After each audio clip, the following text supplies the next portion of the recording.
लोकसभा चुनाव प्रदेश में संपन्न होने के बाद बीजेपी में बयानबाजी का दौर लगातार जारी है। गढ़वाल संसदीय सीट से टिकट की दावेदारी कर रहे राष्ट्रीय बागवानी बोर्ड के अध्यक्ष वीरेंद्र जियाल ने एक बयान जारी कर फिर से सियासी गलियारे में हलचल पैदा कर दी है। वीरेंद्र जियाल ने कहा कि वे सभी राजनीतिक पार्टियों को खुली चुनौती देते हैं जो लगातार विधानसभा से लेकर लोकसभा चुनाव में अपना दमखम दिखा चुके हैं कि वे अपने संसाधनों से कितनी समाज सेवा कर चुके हैं। क्योंकि गत लोकसभा चुनाव में जो अभी हुआ है गढ़वाल से, उसमें भी कुछ लोग अपना अपना चैलेंज दे रहे थे, तो मुझे लगा कि मैं भी भारतीय जनता पार्टी का कार्यकर्ता हूं और मैंने इतना काम किया है 1978 से, जब मैं मात्र 18 वर्ष का था, 12 वर्ष का था, जब गढ़वाल विश्वविद्यालय के लिए संघर्ष में हम भी कूद गए थे।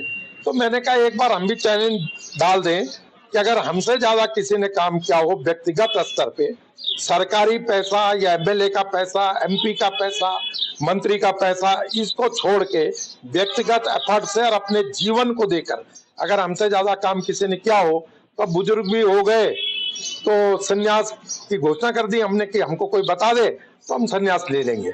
और युद्ध में होता ही है, राम रावण युद्ध में जामवंत जी की भुजाएं फड़क रही थी, क्योंकि वो केवल मार्गदर्शन बने रहे और उन्होंने युद्ध नहीं किया। तो उन्होंने राम जी से कहा कि भाई मुझे भी युद्ध करना है, तो राम जी ने उन्हें चिरायु का वरदान दिया। तो आज राम जी तो नहीं है और न चिरायु कोई होगा, क्यों कलयुग है। तो मैं चाहता हूँ कोई श्री कृष्ण आ जाए जो मुझे मेरी इन फड़कती भुजाओं को ठंडा कर दे, शांत कर दे और बता दे कि वीरेंद्र जियाल से भी ज्यादा काम इस उत्तराखंड के लिए, इस गढ़वाल के लिए मैंने किया है। इसलिए मैंने वो बयान सुन लिया होगा कि निश्चित रूप से वो भाजपा के नेता हैं और वरिष्ठ नेता हैं। और जब भाजपा के वरिष्ठ नेता इस तरह की बात कर रहे हैं, इस तरह के बयान दे रहे हैं, तो आप अंदाज़ा लगा सकते हैं कि निश्चित रूप से उनका जो कहने का तात्पर्य है वो कहीं ना कहीं जो अपनी सरकार को लेकर वो कहना चाहते हैं कि 10 साल से उनकी सरकार यहाँ पर सत्ता में रही और उनकी सरकार ने क्या काम किए हैं। आज उनको अगर उनके काम नहीं दिखते हैं तो कहीं ना कहीं उनको लगता है कि हमारी सरकार ने जो काम किया है उनसे जनता जो है खुश नहीं है, या वो जनता के हिसाब से काम नहीं हो पाए हैं। तो ये साफ सी बात है कि जो है जुयाल जी ने जो ये बात कही है, खैर काफ़ी देर लगा दी उन्होंने ये बात कहने पे। चुनाव से पहले कहते तो कुछ और बात होती, लेकिन फिर भी मैं उनका धन्यवाद करना चाहता हूँ कि देर आए दुरुस्त आए, उन्होंने अपनी सरकार की पोल खोली है और अभी भी पूरे देश में चुनाव का माहौल है। और निश्चित रूप से भाजपा की जो नाकामी है उनके ही नेताओं की जुबानी वो सुनी जा रही है। तो इसलिए जो है वीरेंद्र जियाल जी ने जो देखा है, जो हो रहा है देश में, जो यहाँ पर घट रहा है घटनाक्रम, तो वो सब चीज़ें देख रहे हैं कि भाई किस तरह से सरकार काम कर रही है, युवा परेशान है, महिलाएं परेशान है, तो आम जनमानस बहुत त्रस्त है। तो ये सारी बातें उनके जहन में होंगी, इसलिए उन्होंने ये बातें कही। और कहीं ना कहीं आप देखेंगे कि भाजपा ने जो है जब यहाँ पर टिकट बंटवारा किया तो वीरेंद्र जियाल जी का नाम भी मैंने सुना था कि लोकसभा के लिए जो है उनका नाम चयनित होना था या जो उनका नाम श्रेणी में था। तो भाजपा ने एक जमीनी कार्यकर्ता को टिकट ना देकर जो है दिल्ली से लाकर जो है कैंडिडेट यहाँ पर थोप दिया। और उसी का कारण यह है कि आज आम जनमानस जो है, जो सड़कों पर चलने वाला आदमी है, जो जनता के लिए अपने संसाधनों से कुछ करना चाहता है, तो निश्चित रूप से उन लोगों की कोई पहुँच नहीं है। तो ये इस तरह की पार्टी जो है, आप लगा लीजिए किस तरह की मानसिकता रखती है। और कहीं ना कहीं इन सब बातों को लेकर जो है आम जो जमीन में चलने वाला कार्यकर्ता है उसमें नाराजगी रहती है। नैनीताल जिले में पर्यटन सीजन को लेकर तैयारी शुरू हो गई है। जिलाधिकारी ने यातायात से लेकर पर्यटकों के लिए पार्किंग व्यवस्था सुनिश्चित करने के लिए अधिकारियों को निर्देश जारी किए हैं। जो पार्किंग हमारी विभिन्न टेंडर इत्यादि प्रक्रियाएं पूर्ण न होने के कारण सुचारू नहीं संचालित नहीं हो पाई हैं, उन पार्किंग्स को विभागीय माध्यम से और अन्य माध्यमों से संचालित करवाया जाएगा। साथ ही जो एक्स्ट्रा ड्यूटीज़ फोर्स की लगती है, परिवहन विभाग की प्रवर्तन इत्यादि की कार्रवाइयाँ होती हैं, उन पर भी काम किया जाएगा। जंगल में जंगली जानवरों के पेयजल की व्यवस्था दुरुस्त किए जाने के संबंध में कांग्रेस पार्टी के नगर अध्यक्ष भुवन पांडे के नेतृत्व में तमाम कांग्रेसियों ने तहसील पहुंचकर तहसीलदार के माध्यम से प्रमुख सचिव फॉरेस्ट को ज्ञापन भेजा। इस दौरान कांग्रेसियों ने कहा कि जंगल में जंगली जानवरों के लिए पेयजल की व्यवस्था नहीं होने की वजह से वह आबादी बहुल क्षेत्र में आ रहे हैं, जिससे कि जान माल का खतरा बना हुआ है।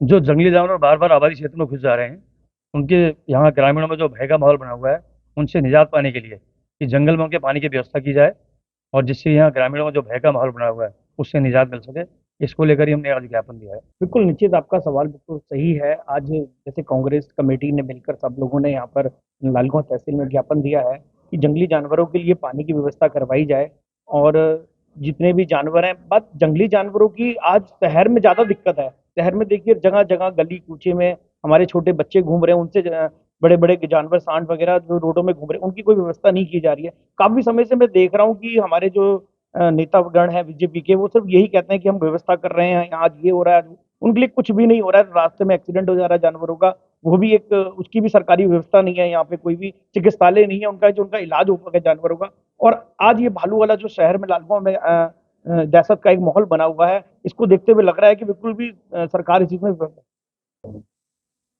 देखिए, आज क्षेत्र के लोगों द्वारा एक ज्ञापन दिया गया है जंगली जानवर के संबंध में। उनके द्वारा कहा गया है कि जंगली जानवर जो है हमारे आबादी की तरफ आ रहे हैं और इससे लोगों को किसी प्रकार का कोई नुकसान भी हो सकता है। तो जंगली जानवर के लिए सफिशिएंट पानी वहाँ पे प्रोवाइड करा दिया जाए जंगलों में हमारे।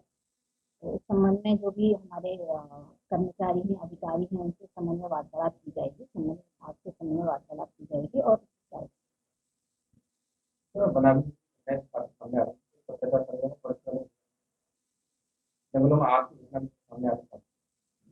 हाँ, देखिए, जंगलों में जो आग की घटना है उस संबंध में कंटिन्यू उसमें रेकी की जा रही है, फॉरेस्ट विभाग द्वारा भी रेकी की जा रही है। और जो हमारा रेवेन्यू है उनसे कंटिन्यू रेवेन्यू डिपार्टमेंट है, फॉरेस्ट विभाग के साथ कंटिन्यू कॉन्टेक्ट में है।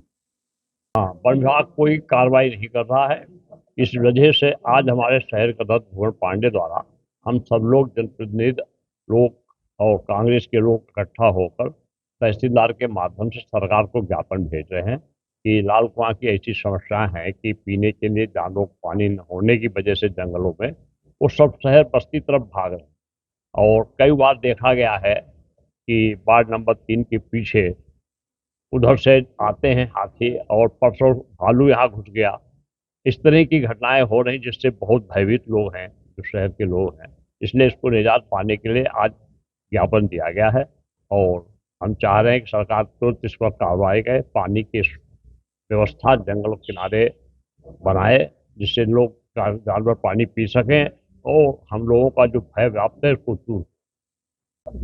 देखिए, जिस तरीके से जंगली जानवरों का तांडव देखा जाए इस लालकुआं विधानसभा क्षेत्र के अंदर पूरा, कहीं किसानों की फसल बर्बाद का है तो कहीं भालू आ जा रहा है, कहीं गुलदार आ जा रहा है, तो कहीं आबादी क्षेत्र में हाथी घुस जा रहा है। तो मैं समझता हूँ बड़ा दुर्भाग्य का विषय है। वन विभाग को इसमें सूद लेनी चाहिए और जगह जगह इन्होंने जंगलों में जो पानी की जो व्यवस्था जंगलों के अंदर जानवरों के लिए नहीं, खाने की इनके लिए व्यवस्था नहीं, तो आबादी शहर की ओर को भाग रहे हैं। इससे शहर के अंदर इनमें शहर की जनता के अंदर काफी आक्रोश है। और कहना चाहते हैं आज कांग्रेस कमेटी लालकुआं के द्वारा आज हमने लालकुआं तहसील में आकर के तहसीलदार मैडम के माध्यम से हमने सरकार को ज्ञापन दिया है। ज्ञापन में हमने बताया कि समय रहते अगर जंगली जानवरों के लिए देख रखाव के लिए अगर वन विभाग ने अगर ठोस कदम रणनीति नहीं बनाई तो इस पूरे शहर के अंदर कांग्रेस कमेटी मिलकर के उग्र आंदोलन के लिए बाध्य होगी।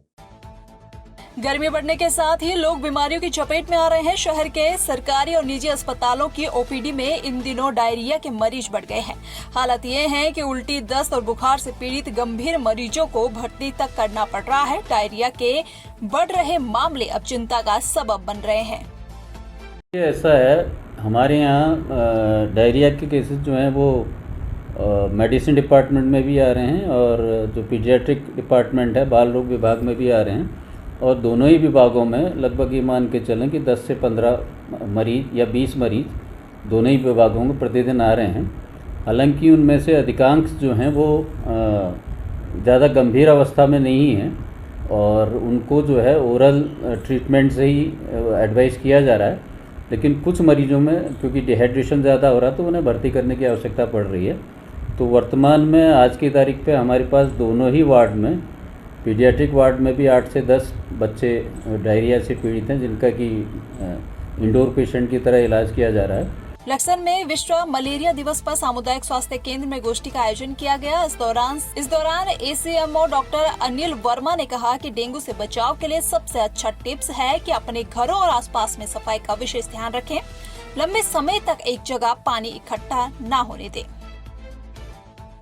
एसपी चंपावत अजय गणपति के निर्देश और सीओ पन्ना वर्मा के नेतृत्व में चंपावत जिले में चलाए जा रहे नशा मुक्ति देवभूमि 2025 अभियान के तहत लोहाघाट पुलिस व एएनटीएफ को एक बड़े चरस तस्कर को पकड़ने में सफलता हाथ लगी है।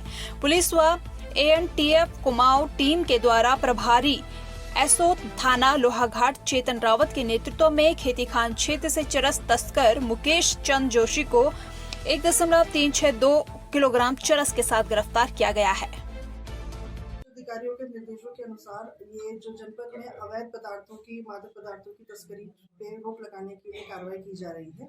इसी क्रम में ये लोहाघाट थाना और हमारी AMTF कुमाऊं यूनिट ने कल संयुक्त चेकिंग में एक अभियुक्त को पकड़ा है, जिसका नाम है मुकेश चंद्र जोशी, और इसके पास से 1 किलो 362 ग्राम चरस मिली है और तत्काल हमने इसमें अरेस्टिंग करके इसमें मुकदमा पंजीकृत किया है और आज माननीय न्यायालय के समक्ष इसको हम पेश कर रहे हैं। उन्होंने इसमें पूछताछ करी है तो अभियुक्त के द्वारा ये बताया जा रहा है कि वो लोकल है और वो घर पे ही इस काम को करता है, अपना बनाता रहता है और समय समय पर सप्लाई करता है। ये अलग बात है कि इससे पूर्व वो कभी पकड़ में आया नहीं और उस पर पूर्व में कोई मुकदमा पंजीकृत नहीं है, लेकिन इस बार पुलिस के द्वारा एक अच्छी कार्रवाई की गई है और उस पर मुकदमा, उसको अरेस्ट किया गया, उस पर मुकदमा पंजीकृत किया गया।